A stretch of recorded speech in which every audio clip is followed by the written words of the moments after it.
Hey, I'm Noam Weissman, and you're listening to Unpacking Israeli History, the podcast that takes a deep dive into some of the most intense, historically fascinating, and often misunderstood events and stories linked to Israeli history. The Israel at 75 miniseries of Unpacking Israeli History is generously sponsored by the Jewish Agency for Israel, North American Council, and Ari and Jody Storch. Before we start, this is the last episode of Season 4. I'm getting a little sad even saying that. And it's the last episode of our Israel at 75 miniseries. So, thank you for accompanying us on this journey throughout this entire season. And if you listening ever want to be part of that conversation, send me an email at noam@jewishunpacked.com. And like I've said on each episode this season, it would be incredible if you can leave a review on Apple. If you're feeling a 5-star review, that would be awesome. We really want to get the word out. We want to make sure that millions of people are able to learn Israeli history and understand the story that we think is so important and so complex and so exciting. So for the last time this season, I say, Yalla, let's do this. אנו מכריזים בזאת על הקמת מדינה יהודית בארץ ישראל. היא מדינת ישראל. We, the people of Israel, are prepared and anxious to meet the representatives of our neighbors without any preconditions. There are people in Israel and elsewhere say it's impossible to make peace between the Arabs and Israel or the Jewish people. I think they are wrong. I want to open this episode by wishing you all a Chag Sameach. That's Hebrew for happy holiday. Noam, Passover is over. Yeah, I know. Passover has come and gone, and Shavuot, aka Pentecost, not sure anyone calls it that, is around the corner, and National Ice Cream Day is still months away. That's real, by the way. It's circled on my calendar and everything. It's more for my wife than anything else. She's a cookies and cream kind of person, and I'm definitely a pizza guy, so it's not really for me. But anyway, the holiday I'm celebrating today is not mentioned in the Bible. It's not even universally accepted as a day of celebration. And worst of all, it usually doesn't involve pizza. 75 years ago today, a tiny, unsmiling man with flyaway hair ascended a stage in the Tel Aviv Museum. Before him sat men and women who had dedicated their lives to ushering in this very moment. The dour-faced man rapped his gavel once on the slapped-together podium. But before he could get a word out, the room erupted in song. The Philharmonic Orchestra sitting in the balcony scrambled to match the tune. Everybody knew the words, because the song they were singing was Hatikva. Nerd Corner alert. You may think of Hatikva or Hatikva as the Israeli national anthem, and it is, but Hatikva didn't actually officially become the national anthem until 2004. For more on that, see our Hatikva episode from Season 1. The man on the stage was David Ben-Gurion, head of the Jewish Agency, leader of the Yishuv, and soon-to-be Prime Minister of the Jewish state. And the building where they stood, its address was about to change. Because when Ben-Gurion took the stage at the Tel Aviv Museum of Art, he was entering a museum in a region known as Palestine. But when he left the podium, he was standing in the land of Israel, in the state of Israel. This is it, folks. The final chapter of the story we've been telling for the past 2 weeks of the Jewish state's 6 months in limbo. We've come to the end, to the moment that a promise became a reality. The crowds dancing in the streets could not have known that this moment almost didn't happen, that the lofty declaration from which Ben-Gurion read had only been completed a few hours prior, that its 37 signatories, 35 men, 2 women, were in fact signing a blank piece of paper, as there had been no time to copy the final draft of the declaration onto a scroll. Nerd Corner, you've probably heard of Golda Meir, and one day we've got to do an episode all about the other female signatory, Rachel Cohen-Kagan. And they didn't know that Ben-Gurion, their soon-to-be new prime minister, the man who had ushered the Jewish state into existence, wrote in his diary that night, "I mourn in the midst of rejoicing. Will Tel Aviv be bombed tonight?" Because as you know from the previous 2 episodes, the newborn nation was locked in a war that was about to escalate significantly. There is no doubt that at least some of the celebrants dancing in the streets that night would be dead within the year. But tonight, they danced. David Ben-Gurion fretted, and just across the borders, Israel's neighbors prepared to invade.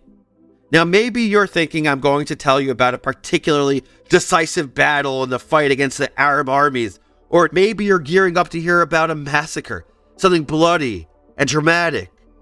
But that's not what this story is going to be about. The drama of today's episode isn't found in guns and death tolls and daring raids, but in crossouts, in scribbles, in heated arguments over a single word.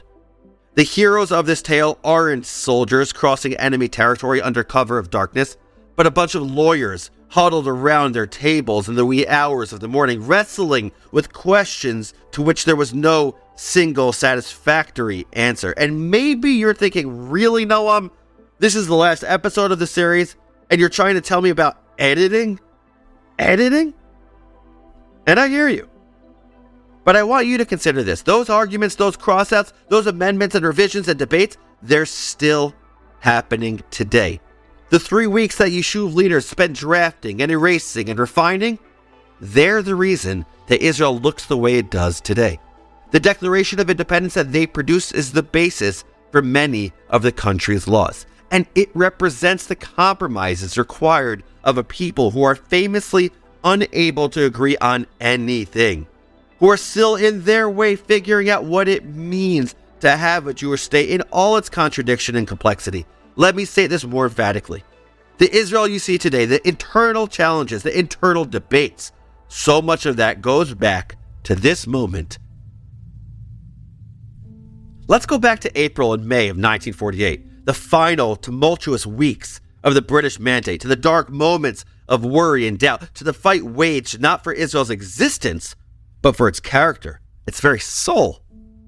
Because as we reflect on Israel's 75th Independence Day, I want us all to reflect on the words of my good friend Dan Elbaum, head of the Jewish Agency's North America Division and president and CEO of Jewish Agency International Development. Against all odds, and in the most perilous situation, Israel managed to survive. Its early leaders overcame disagreements, disunity, and differing ideologies. They set aside their egos and their differences and their doubts, and they worked together toward a goal they all shared, the creation of a Jewish state. And if they could overcome their challenges, so can today's leaders, today's communities, and yes, today's Jews. It won't be easy, but nothing worthwhile ever is. See, for me, hearing that, it really resonates on many levels. And I think there's something special about the fact that this statement comes from someone who works for the same agency that Ben-Gurion once headed. I don't think it's an exaggeration to say that without the Jewish Agency, there would be no Jewish state. It was the Jewish Agency that brought the Zionist cause before the UN and world leaders, advocating for the right of Jews to immigrate to Palestine, to build an army, to declare a homeland. And it was as leader of the Jewish Agency and head of the Yishuv that David Ben-Gurion stood in the Tel Aviv Art Museum on May 14th, 1948, to declare the state he'd been fighting for so long. So with that, Chapter 3, The Hope. The clock was ticking in Mandate Palestine. Broadly speaking, the Jews of the Yishuv had rejoiced when the UN voted in November of 1947 to partition the region into 2 states, one Jewish, one Arab. For the first time in almost 2,000 years, the Jewish people would be the masters of their destinies, a free people in their ancestral homeland. I'm going to rewind a little, because if you're anything like me, you need a bit of a refresher before all of a sudden jumping into new content. Like, is it really possible to understand anything from Season 4 of Succession without the cliff notes of Season 3? So here we go. The transition was not going smoothly, because within 24 hours of the UN vote, civil war erupted in Palestine. An Arab attack on a Jewish convoy, Hadassah. A Jewish raid on an Arab village, Deir Yassin. A massacre, Convoy of 35. An expulsion of a few communities, an eye for an eye for an eye for an eye. Arabs and Jews alike propelled by blind fury. And now, it was late April of 1948, and the British, who had administered the territory since World War II, were packing up their brollies and jumpas, that's my British accent, and preparing to return to jolly old England. Ben-Gurion had been working towards this moment for decades, but his diary entries from the time are decidedly somber. He knew that by pulling out of the region, the British may as well have been rolling out a welcome mat for invading Arab forces. Of course he wanted the Brits gone. Of course he wanted an independent state, but he knew, perhaps better than anything, that independence carried a hefty price tag, one that the tiny Jewish state might not be able to pay. Compounding his worries was the Americans' alarming about-face on the issue of the Jewish state. The United States had voted to partition Palestine back in 1947, but by March of 1948, the U.S. State Department's enthusiasm had waned considerably. In the words of Neil Rogochevsky and Dov Ziegler, who wrote the book on Israel's Declaration of Independence, which is called, cleverly, Israel's Declaration of Independence. See what they did there? American recognition of the Jewish state seemed foolish. Around 600,000 Jews without leaders, without a formal army, and besieged by the 30 million Arabs who sat on half the world's oil. Plus, the U.S. feared that alienating the Arabs would push them straight into the arms of the Soviets. Worst of all, the Americans had turned to the UN Security Council to officially propose an alternate solution to partition. And as if all that wasn't enough, the Jewish community of Jerusalem was isolated and starving. Yet it's safe to say that Ben-Gurion had a lot on his plate. And yet, in the 3 weeks before the British were slated to leave, his mind turned to yet another battle. This one less bloody, but no less important. A bunch of my friends love Settlers of Catan. They love those strategy games where you have to build a civilization from scratch. I don't. I kind of just look at them bewildered while they play with so much vigor and energy. But I think they love getting to decide what resources they need, what they're willing to sacrifice, how to conquer and create. But the thing about those games is that you can walk away when you're getting frustrated. Or, if you're like me, just not play altogether. The only thing at stake is bragging rights. And that's only if you play against competitive siblings or friends. That's not true, though, of building an actual country. Ben-Gurion and his fellow Yishuv leaders had a lot of decisions to make, and they couldn't simply walk away when they disagreed. The future of the Jewish people was at stake. Simply put, they were fighting a war over the character of the Jewish state. Would it be a socialist paradise? Would it be a religious one? How would it be governed? What would its borders look like? What rights would citizens enjoy? Different kinds of citizens. As you might imagine, Ben-Gurion had strong opinions about all these questions. But so did other Zionist leaders. It was against this tumultuous backdrop that the first draft of the Israeli Declaration of Independence came to be. And here's the wild part. Are you ready? Put on your seatbelts for this one. The first guy to take a crack at it was a guy that I'm betting my mortgage on 95% of those listening have never heard of. 33-year-old lawyer Mordechai Baham. To be honest, I had no clue who he was until researching for this episode. To quote Lin-Manuel Miranda, this guy was writing like it was going out of style. That's a big responsibility for a relatively young man in the early decades of his career. But here's the thing. Baham's boss was Felix Rosenbluth, later known as Pinchas Rosen, who would soon lead Israel's justice ministry. And since he was busy doing things like, setting up his new country's legal system, Rosenbluth needed to delegate. Crazy. Imagine being so important that you delegate your country's Declaration of Independence to a junior member of your team.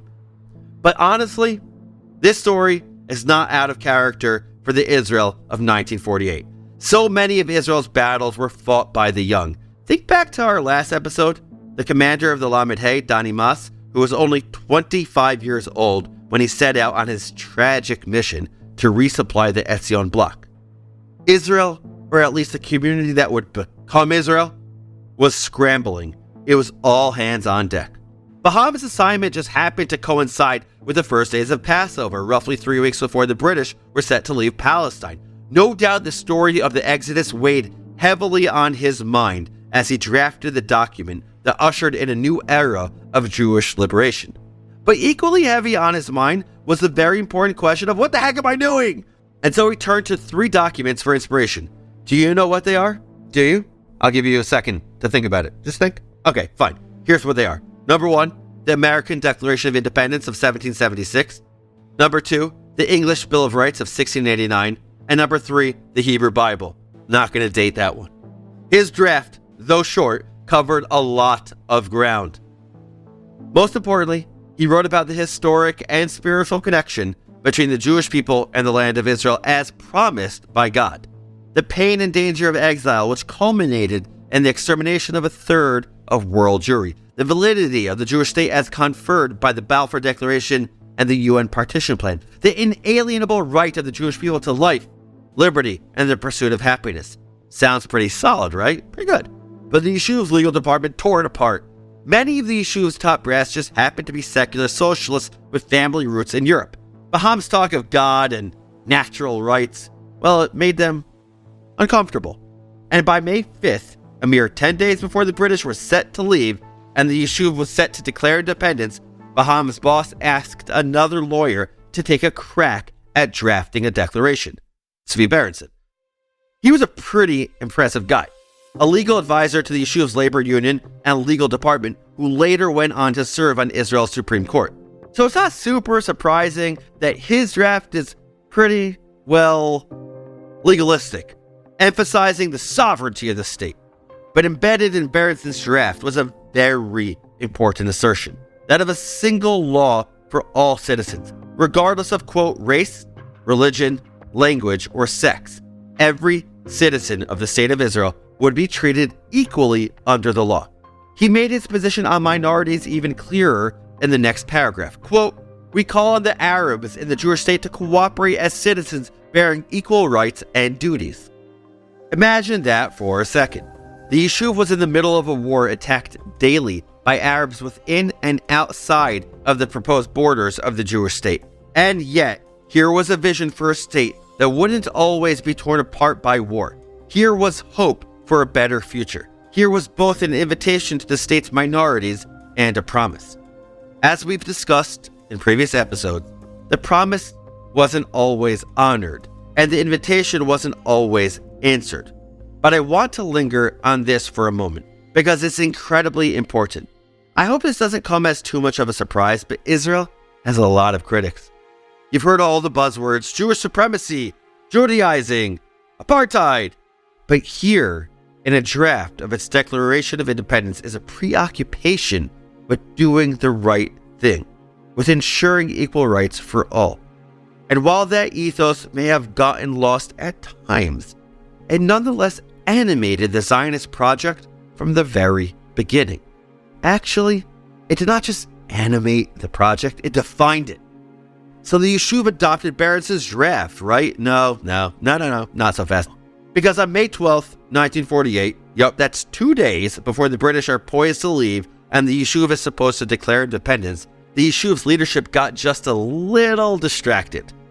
Moshe Shertak, later Sharet, the head of the Yeshuv's delegation to the United Nations, had just gotten back from the United States with some alarming news.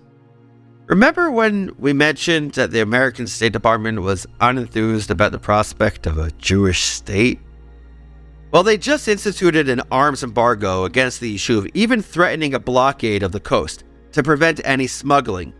That's right, the Americans set up an arms embargo mere days before they knew, because everyone knew that multiple Arab armies were set to invade. Nerd corner alert. That embargo would continue into the early 60s. Pretty crazy, huh?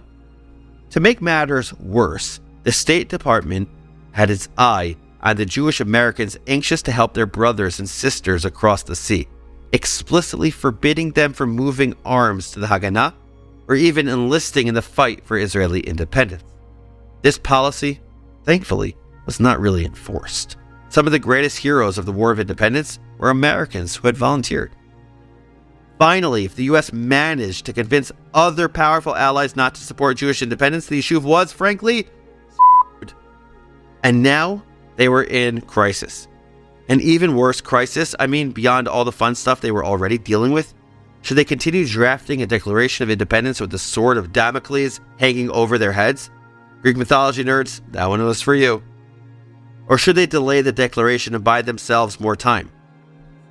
I remind you, 2 days. 2 days till the Yishuv was set to declare independence, and yet, here they were, voting on whether to move forward. The Yishuv's provisional government talked for 10 hours. What would happen? The suspense is killing me. But in the end, 6 of the 10 cabinet members present voted to move ahead with independence. So close! Think about where we'd be today if just 1 or 2 people had voted against independence. It's one of those what-ifs of history that sends a shiver up your spine, and I love asking those what-ifs. You know that from all the episodes.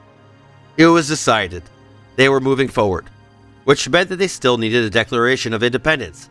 The task fell to contestant number 3, Moshe Chertok, the bearer of the bad news himself, who had traveled from the U.S. to Tel Aviv to warn the Yishuv about the Americans' hesitation. It made sense to assign the job to Chertok. First of all, he was a former journalist with beautiful literary Hebrew. But more importantly, he knew the UN, he knew the Americans, and his draft of the declaration sought to persuade them that everything would be okay. That a world with an independent Israel was better than a world without it. And so his 22-point draft reminded the world of the Yishuv's rigid commitment to honoring the borders proposed by the partition plan. Now, on its face, this was kind of ridiculous. The Yishuv could honor the original borders till the cows came home, but the Arabs certainly weren't going to. Plus, Chertok was conveniently omitting one tiny detail. The Zionists themselves were not exactly thrilled about the plan's proposed borders. A small but vocal contingent of hardliners were quite displeased about the allocation of land. And since those hardliners were armed, they proved rather difficult to control. So Chertok's commitment to honoring the proposed borders was, well, I don't want to say it was insincere, but I think it's safe to say that it was certainly optimistic.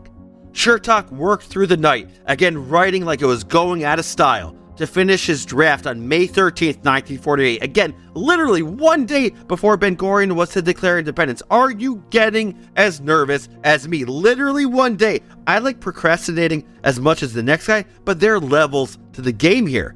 Ben-Gurion didn't appreciate Chertok's response to the very real pressure from Washington, because as far as Israel's future prime minister was concerned, the state of Israel already existed. It didn't need the approval of the United States or the legitimacy of the UN. Nerd Corner. 7 years after this drama, Ben-Gurion would go on to coin a phrase that readily summed up his opinion of the UN.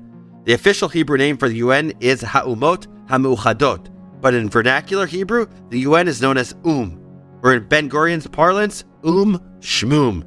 You don't need to speak Hebrew to understand that this is a Yiddish inflected dismissal shorthand for I can't be bothered with these idiots. Nothing they say matters to me. So perhaps it's not super surprising that Ben-Gurion rejected Chertok's attempt to appease the UN. It's not that he was opposed to the UN's authority, but the UN hadn't enforced the borders it had proposed, leaving the Yishuv deeply vulnerable. The Jewish people were done pandering to greater powers. They were done letting others dictate their destiny. I mean, wasn't that the whole point of Zionism? So after a lively public debate about the merits of Chertok's declaration, with less than 24 hours till the British officially left, Ben-Gurion decided to draft his own Declaration of Independence based on, but different from, the previous drafts. A few hours later, he brought it before the Yishuv's de facto government. For the next 2 hours, they debated. And what do you think the biggest point of contention was? Borders? Citizens' rights? The structure of the government? No, and no. The biggest sticking point was God. See, Ben-Gurion never mentioned God explicitly, choosing instead the phrase Tzor Yisrael, or the Rock of Israel.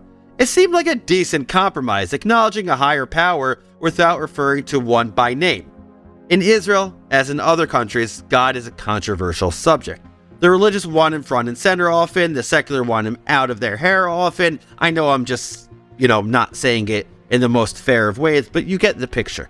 And unfortunately for Ben-Gurion, representatives from both sides were in his proto-government.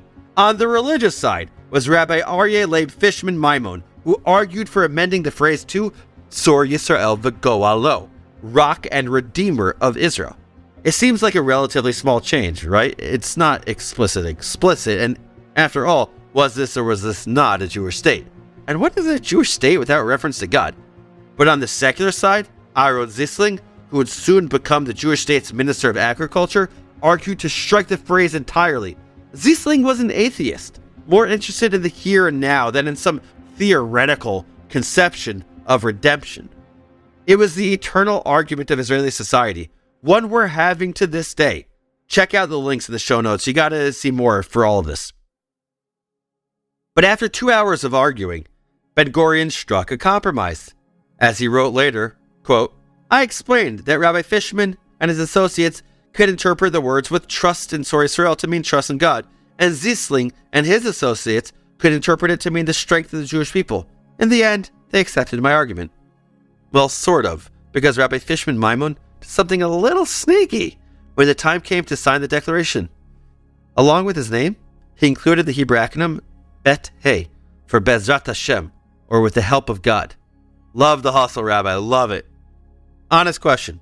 All these arguments sound a bit exhausting and perhaps a bit silly. Was this the best use of the Yeshuv's time? Wasn't there a war to fight? A country to run? But here's the thing. The Yeshuv's proto-government took its job extremely seriously. They were very much aware that they were building the blueprint for the Jewish state, that the declaration would, at the very least, enshrine Israel's principles and values, even as so much else remained uncertain. For example, the declaration did not delineate the country's borders. There were too many variables to consider, too many unknowns. 75 years later, Israel's borders remain unclear to many, and so does its interpretation of democracy. Now, I want to be clear. Israel holds free and fair elections open to all its citizens, but the question of what it means to be Jewish and democratic still lingers.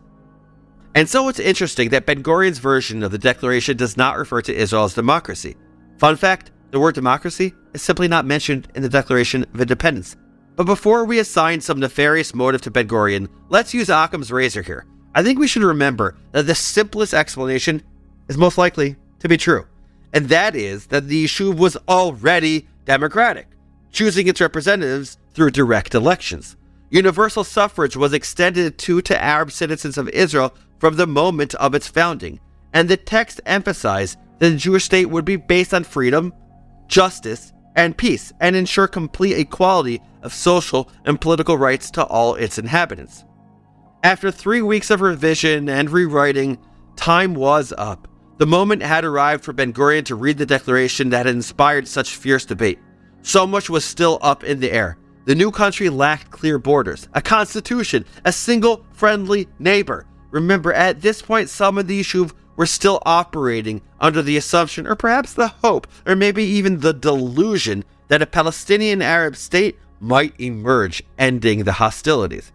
But the time to contemplate the future was over, because here it was. The future had arrived. And now, we're right back to where we started. 4 p.m. on May 14th, 1948. A room full of people bursting into an impromptu version of Hatikva. Ben-Gurion unsmiling, announcing that he would read the text that had been so painstakingly worked and reworked.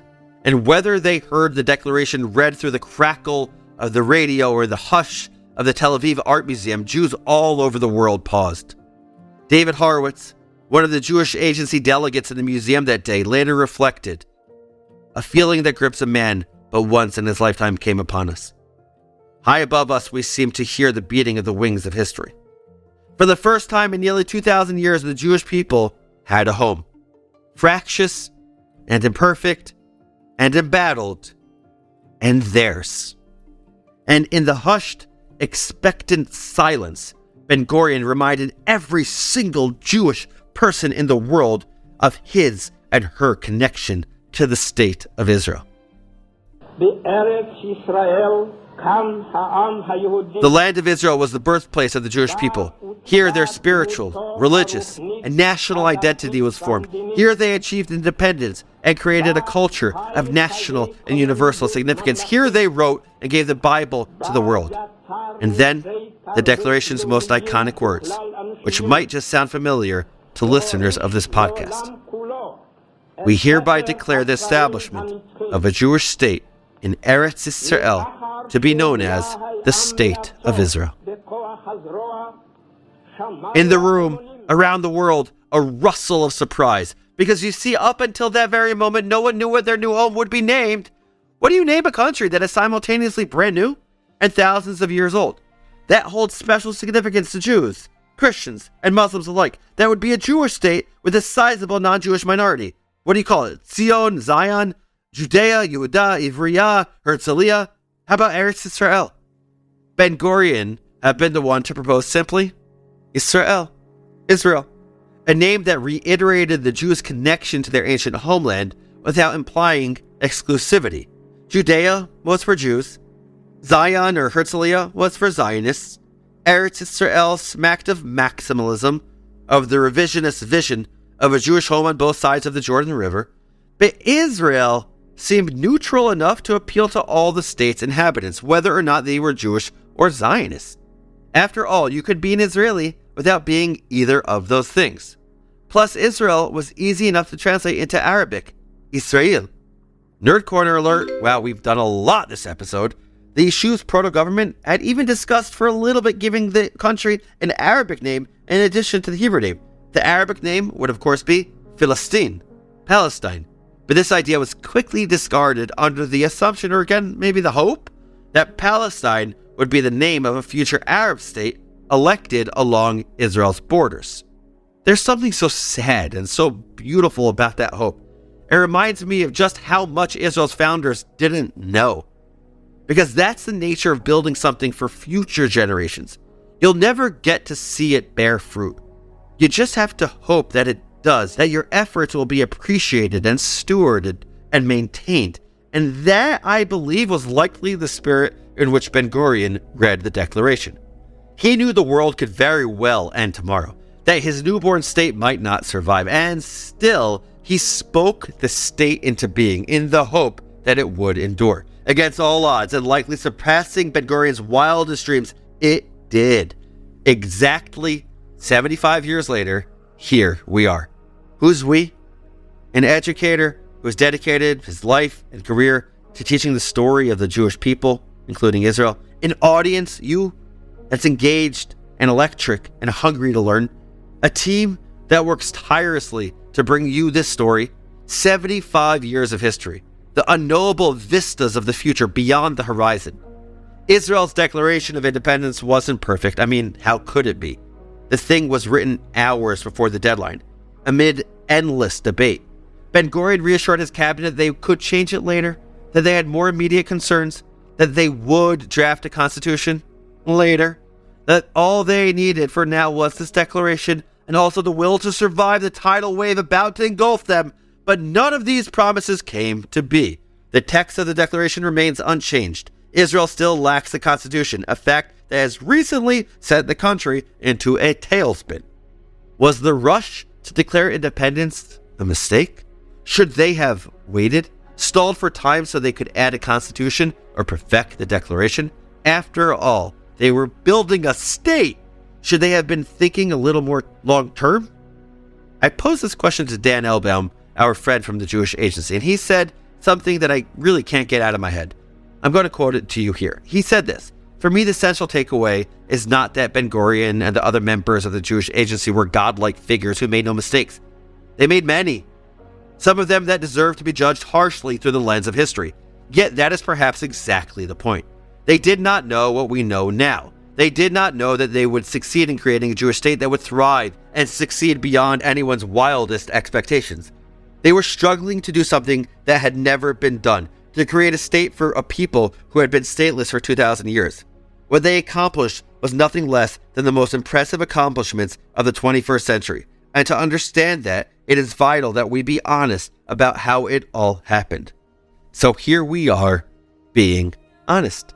Israel's Declaration of Independence was put together hastily under tremendous pressure. It left certain enormous questions unanswered, and the country has not always lived up to the lofty ideals enshrined in its declaration. And despite all of this, to me, the Israeli Declaration of Independence, like Israel itself, is nothing short of a miracle. A miracle that required human participation. It's a bilateral relationship between God and man. That's how I see it. Yes, it's an imperfect document with an imperfect history, but it was the very first example in 2,000 years of the Jewish people writing their own destiny. And for that reason alone, I'm wishing you a Chag Sameach. Because regardless of your views on the Israeli government or Israeli policy, this, today, is a holiday. One that marks the Jewish people's rebirth not as objects, but as subjects. A free people in our own land. The land of Zion and Jerusalem. Now, this was in no way the end of the story. In fact, it was the beginning. But it's the end of this particular story of the 6 months between partition and independence. It was a pleasure and an honor to recount it to you. And now, at long last, here are your fast facts. Normally we do 5 fast facts, as you know, but I hope you'll permit me to do 6. 2 for each episode in this series. Number 1. On November 29th, 1947, the United Nations voted to split Palestine into 2 states, one for Jews, one for Arabs. Though the Yishuv generally celebrated the news, the Arab world thought an injustice had been done to them. Arab gangs began attacking Jews in the streets, and skirmishes soon escalated into a civil war. Number 2. Israel's War of Independence had 2 stages. Let's remember that. The 6 months of internal fighting, and then the invasion of multiple Arab armies on May 15th, 1948. Though the Arab forces were disorganized and poorly supplied, they had one advantage: control of the roads that linked vulnerable, isolated Jewish communities to one another. Number 3. Arab forces found some of their greatest triumphs on the road to Jerusalem, where the Jewish population was effectively cut off from the rest of the Yishuv. Supply runs were perilous, and hundreds of Jews were murdered trying to bring food and aid to Jerusalem. Number 4. During the Civil War, Jews and Arabs alike built their national narratives. On the Jewish side, the Arabs' brutal attack on and mutilation of 35 Haganah fighters took on the status of myth. And on the Arab side, the massacre at Deir Yassin had a similar effect. Number 5. Amid this chaos and peril, the leaders of the Yishuv were fighting their own war. For Israel's soul, the new Declaration of Independence would define the country's character, outline its priorities, and guide future generations. The Yishuv's leaders wrote and rewrote, debated and bickered until Ben-Gurion finally read out the declaration on the evening of May 14th, 1948. And number 6, the Declaration of Independence reaffirmed the historical and spiritual connection between the Jewish people and the land of Israel, reflected in the past 2,000 years of exile, and laid out the ideals and aspirations of this modern Jewish democratic state. Mere hours after Ben-Gurion read out this historic document, multiple Arab armies attacked, ushering in Phase 2 of Israel's bloody war of independence. Those are the facts, but here's one enduring lesson as I see it. And it's the last one of the season, so stay with me here. As I was researching this episode, I thought a lot about Lin-Manuel Miranda's Hamilton. You may have picked that up throughout the episode. If you don't know the music, I'll spare you my rapping. Just seriously check it out. What are you waiting for?